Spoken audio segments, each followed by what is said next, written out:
On October 20, 2011, amid protests supported by the governments of the United States and the European Union, an armed uprising that plunged the country into a civil war, the Libyan leader was captured and brutally murdered by the rebels. Being one of the most prosperous countries in the African continent, thanks to its vast oil fields, after the fall of Gaddafi, the North African country was divided between rival governments in the east and west, and among multiple armed groups competing for quotas of power, control of the country, and its wealth. Gaddafi ruled for 42 years, leading Libya to a significant advance in social, political and economic matters that were recognized and admired by many African and Arab nations at the time. Despite his controversial government, Gaddafi came to represent an important figure for anti-imperialist struggles for his position mainly against the US and the policies carried out from Washington on the Middle East. It is for this reason his life and death became pivotal events in Libya and key to understand the current situation. Libya before Gaddafi. After World War II, Libya was ceded to France and the United Kingdom, and both countries linked it administratively to their colonies in Algeria and Tunisia. However, the UK favored the emergence of a monarchy controlled by Saudi Arabia and endorsed by the UN, the Senussi dynasty, which ruled the country since its independence in 1951 under the monarchy of King Idris I, who kept Libya in total obscurantism while promoting British economic and military interests. When oil reserves were discovered in 1959, the exploitation of wealth did not translate into benefits for the people.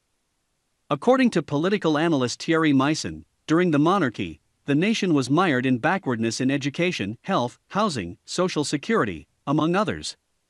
The low literacy rates were shocking. According to Meyssan, only 250,000 inhabitants of the 4 million could read and write. But it was in 1969 that the Senussi dynasty was overthrown by a group of officers led by Colonel Muammar Gaddafi, who proclaimed true independence and removed the dominant foreign forces from the country. One of Gaddafi's immediate policies was to share the benefits and wealth to all Libyans. Libya with Gaddafi. Since Gaddafi took power, oil has been the main resource in the hands of the leader of the newly proclaimed Libyan Arab Republic. The triumph of the 1969 revolution marked a paradigm shift, moving the new government to use its oil income to boost redistributive measures among the population, generating a new model of economic and social development for the country.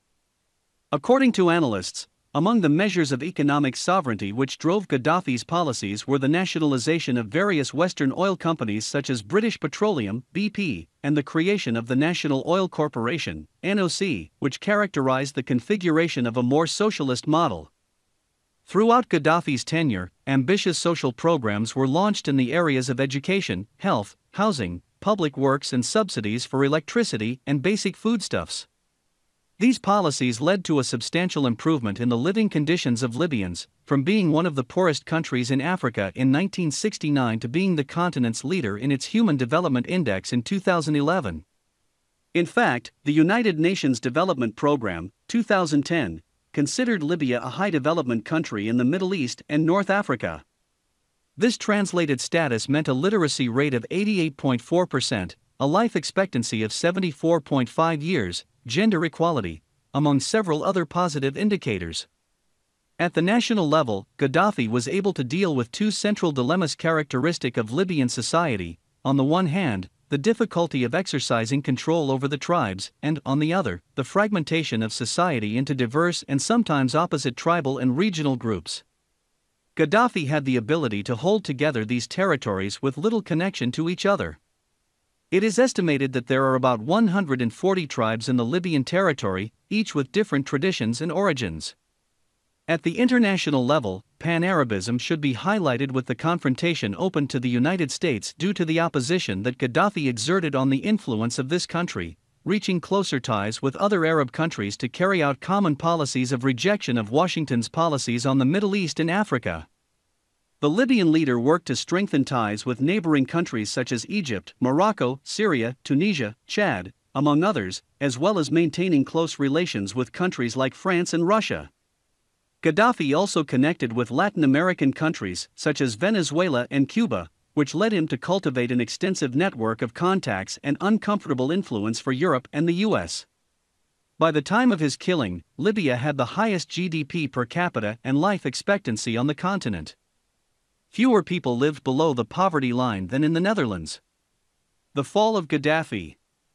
The citizen protests that began in Tunisia in December 2010, Arab Spring, arrived a month later in neighboring Libya, although in a different way, as the mass and popular demonstrations that characterized Tunisia and Egypt were not replicated. In contrast, in Benghazi, where the anti-Gaddafi movement focused, Islamist groups predominated. Some political analysts agree that in Libya there was never a mass movement on a national scale like the other countries, nor was there popular support to overthrow Gaddafi's government.